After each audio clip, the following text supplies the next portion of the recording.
नमस्कार, आप देख रहे हैं एनएसडी टाइम। यहाँ खबरों का सिलसिला कभी रुकता नहीं। मैं शिवानी शाह हाजिर हूँ आपके सामने आज की इस खबर के साथ। देवरिया में आज विधानसभा भाटपा रानी के बाजारों पर भारत बंद का असर बेअसर रहा। सारे प्रतिष्ठान रोज की भांति खुले रहे व जनता भी रोज की भांति ही आती जाती रही। भाटपा रानी बाजार में भाजपा नेता सुशील शाही, मंडल उपाध्यक्ष विशंभर पांडे, मोहन गौड़ व आम जनता से मुलाकात हुई। सुशील शाही ने इस पर बताया कि ये कांग्रेस, कम्युनिस्ट व अन्य विपक्षी पार्टियां किसानों व देश को धोखा दे रही है। भाजपा की मोदी सरकार ने पहली बार देश के किसानों के हित में बिल पास दोनों सदनों से कराया। ये विपक्षी भोले भाले किसान शाहीन बाग में देश विरोधी लोगों को लेकर देश के किसानों को गुमराह कर रहे हैं। आइए देखते हैं देवरिया से हमारे संवाददाता मनोज कुमार सिंह की ये रिपोर्ट। मैं संवाददाता मनोज कुमार सिंह, एनएसडी टाइम भाटपा रानी। मैं इस समय भाटपा मार्केट में हूँ और आज मेरे समक्ष जो है कुछ जनता और भाजपा के नेता भी उपस्थित हैं। मैं ये जानना चाहता हूँ कि आज विपक्ष के इशारे पर आज किसानों की मांगों को लेकर ये विपक्ष जो है आह्वान किया था कि भारत बंद, लेकिन मैं देख रहा हूँ कि भाटपा बाजार में भाटपा के बाजार में कहीं भी बंदी नहीं दिखाई दे रही है। आमतौर पर रोज की तरह से दुकानें खुली हुई हैं और लोग आ जा रहे हैं।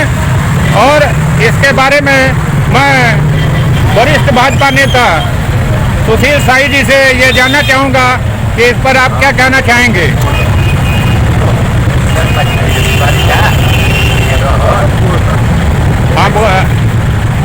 देखिए, भारत बंद पे का आह्वान जो विपक्ष ने किया है, इस पर आप क्या कहना चाहेंगे।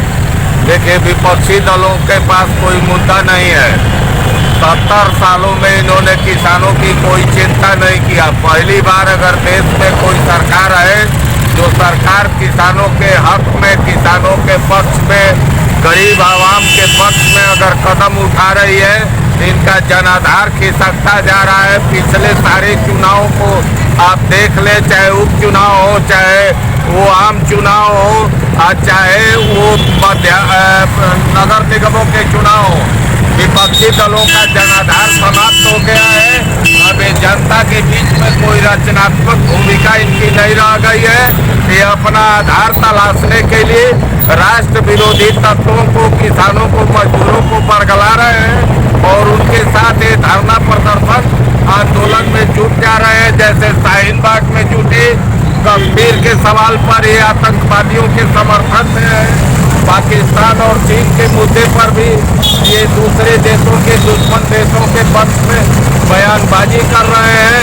कानून और व्यवस्था को देश में बर्बाद करने की कोशिश कर रहे हैं। सरकार को इनके खिलाफ मजबूती से कार्रवाई करना चाहिए और इनके खिलाफ हर कदम का विरोध करना चाहिए। नहीं, इन नेताओं के साथ जैसे दिल्ली के लिए कुछ किए हैं किसान, उस पर आपका क्या कहना है कि किसान की लड़ाई और सरकार ने किसानों के पक्ष में कदम उठाया है। अगर किसानों को कोई आपत्ति है तो सरकार उनसे बार बार कह रही है कि आप अपनी आपत्ति हमको दीजिए, हम अपने बिल में संशोधन करेंगे। लेकिन सरकार को भी अब मजबूती से खड़ा रहना चाहिए और बिल को वापस नहीं लेना चाहिए। किसानों के हक में पहली बार 70 वर्षों में किसी सरकार ने किसानों के पक्ष में बिल पास किया है। यानी कि ये विपक्ष का भारत बंद जो है वो विफल साबित हुआ है। एकदम बेअसर है। आंशिक रूप से कहीं कहीं इसको सफलता मिलेगी, लेकिन इसके पक्ष में कहीं कोई किसान नहीं है। आम किसान इस आंदोलन के खिलाफ हैं।